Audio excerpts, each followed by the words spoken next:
Hello everyone and welcome. Joining me today is the one and only one of our industry heavyweights, Robert Sinclair, Chief Exec of AMI. And we're going to be discussing what the future holds for our industry. We cannot escape the fact that we are facing some very challenging times. So what does Robert and AMI feel lays in store for us? You don't want to miss this.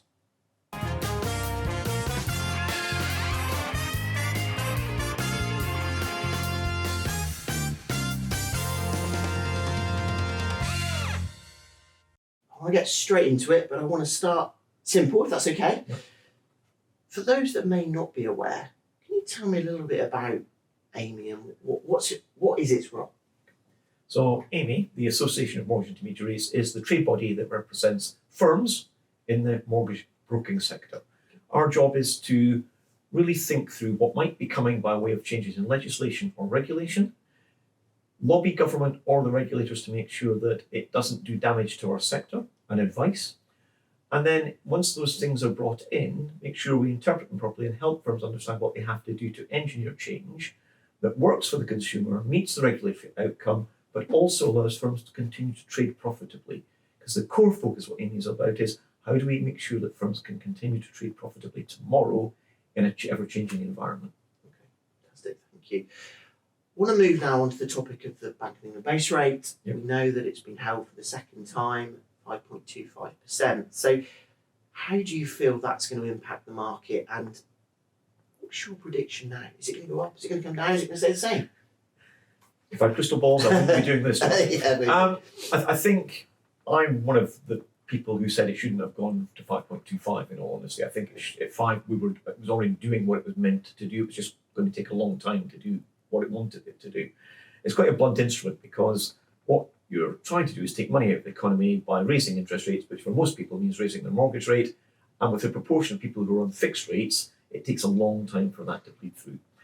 My view is that at 5.25 and where inflation now looks like it's going, it's probably done enough. But as most of us understand, it's not base rate that drives where mortgage interest rate go, it's much more swap rates. Swap rates have been drifting slightly downwards over the recent period. I see that kind of continuing. I think the challenge we have is to then look at the last Monetary Policy Committee report, and it's saying that they think the average of base rate will be 5% over the next 3 years. So that means that any reductions in base rate from its current 5.25 to 4.75 is probably not going to happen in the next 2 years. So our challenge in our sector is to how do we encourage consumers to recognise rates are now where they are. They're not going to come back down to the artificial rates we actually had for a decade. Consumers are going to have to get used to paying these higher rates, readjust their budgets and think about their lifestyle if genuinely having that home that they want is the thing that's their priority.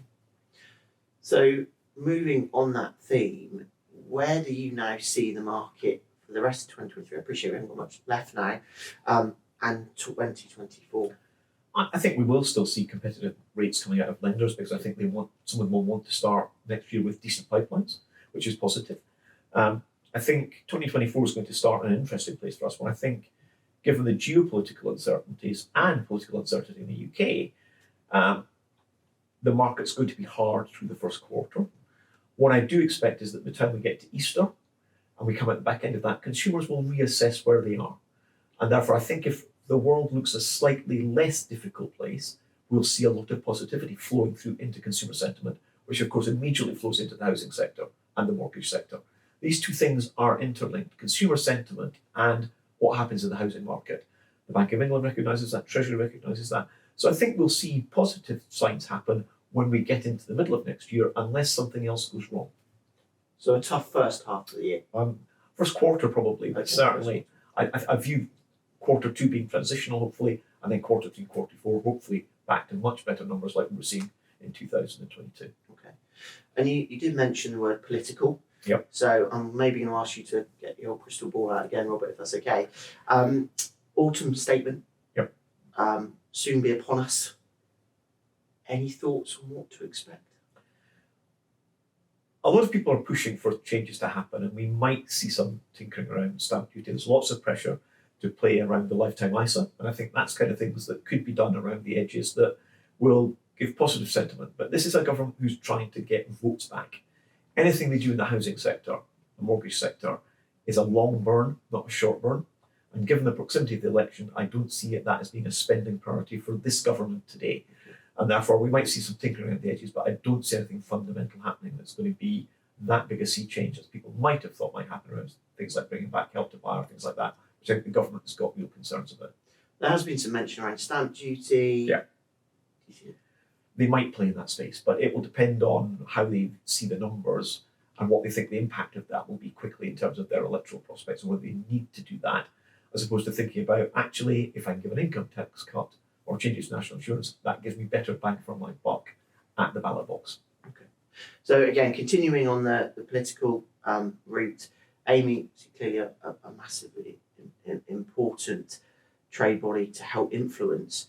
Do you think we're going to get to a point where the government maybe will engage with you more before introducing certain things? That's an interesting challenge in that we do have really good engagement with civil servants. So within the Treasury and with the Department of Living Up Housing Communities, we have got really good interaction with civil servants there. What's been interesting is that the Tory politicians are quite standoffish and distant from all of the trade bodies, not just AMI. We've seen much greater engagement, funnily enough, over the last 6 months with the Labour Party. They have been open, engaging. We've had a 1 hour meeting with Rachel Reeves as the possible next Chancellor, and Lisa Nandy, because she had that point in the deal-up responsibility. And they were really wanting, it was interesting, they said to us they wanted to meet with the intermediary community because they'd met the lender community and thought they might get a bit more honesty from us, which was an interesting perspective in that they see us as having a very much clearer handle on what consumers are saying and thinking, as opposed to where they think lenders might be a little bit more remote from the consumer, in that they recognised in our discussions with them that the market is 85% intermediated, not direct to lender, and wanted our view on what could happen. We're particularly interested much more in the areas of social housing, shared ownership, where they might want to invest to get more better housing built quicker. So it's some interesting discussions around where that might be in the new build community. Okay, cool. So in part two, we'll look at the new build in a bit more detail. But talking of the changes we have seen, consumer duty, how do you feel that has maybe changed the landscape? And how do you think the intermediary world needs to react to it if it hasn't already? I think all large firms have embraced consumer duty really, really well. I worry about small directly authorised firms who maybe are under the radar a little bit. And then I did a session for a specialist packager recently, and we had 120 firms on there, 60 of which were prepared to admit they'd done nothing on consumer duty. And that was in late October. So that's not great in terms of where we are. And 10 firms joined AMI straight after that session. Okay. Because they felt they needed to do something to change. However, at a high level, what I think we have seen is firms looking at their sales processes, looking at their documentation, looking at simplification and making sure the language used with customers gets better, and think a bit more deeply about vulnerability. But of course, vulnerability in the purchase marketplace is quite difficult to see because everybody who comes to us with a job usually, income, probably aren't that debt distressed, because if they were, they wouldn't be looking to buy a house at this point in time or know they'd have trouble getting through the sieve. Therefore, most people come to us to buy, certainly, are not in that vulnerable space. But what I think we are seeing a big shift is the focus on protection. The need to make sure that we do have great discussions with people about the fact that they're taking on this huge debt, and need to have a discussion that says, are you really happy that either you as a person are properly insured so that if something happens to you, your salary disappears, have you got something that makes up for that? Or if you get really sick and die, what legacy are you leaving behind in terms of debt against that property? Those discussions have to happen now in a way, because you need to make sure you've avoided causing foreseeable harm by encouraging somebody to take on a debt that they then have fully protected. Cool. So do you think that's now given a greater opportunity for the broker around the protection element? I think it's focused more firms on thinking about how they deliver that and making sure there's better clarity around those discussions and making sure they've happened. And we're seeing evidence of that in some of the data we're tracking that says consumers are recognising that those conversations have happened much more than the past. Okay, cool. I want to move now on to AI. Appreciate it is a big subject, but we've recently seen they've had the first ever global AI safety summit. Where do you feel it's going to sit within the mortgage market? It is come in and out, but do you think it's going to get any traction, Robert? I think there are many different types of artificial intelligence. In fact, there's probably 5 different structures in this. And we already use many parts of that in our day-to-day work. So mortgage sourcing, criteria sourcing are types of AI. Because what you're doing is dropping information into algorithms that come back with an answer. So we already use, effectively, artificial intelligence in our work. When we're getting customers to upload or we're taking data from open banking, that is all using AI technology in order to deliver up what we require in our processes. So the more fundamental bit is, I think that could bots or chatbots or something like that replace the advice process? I'm struggling to see that work in my lifetime, if I put it that way. I'm sure the brokers out there will be pleased to hear that. Because I do think that whilst it could do it, I'm not sure the algorithms will be clever enough to work out and validate, because a customer can walk through into any portal and input what they think they want. What they don't understand is what they need. And therefore, what you have is people coming along saying, well, I want a 2-year fix, but having a conversation with a broker, they might find that actually, given the structure of the market, a 5-year fix might be better, or the reverse. They might actually decide, because of things that may happen in the short term in the life of tracker, is better for them. Those discussions only happen with the vibrancy of a debate with an advisor who genuinely tests and probes. They might think they want a 25-year mortgage, but a 30-year mortgage might allow them to borrow that bit more that gives them the house they really want. Having that debate and dialogue is really, really critical. And I don't think anything that I see in the AI marketplace today is helping me understand that that's going to change in the near future. Okay. Well, the last question now I want to address is the whole PT.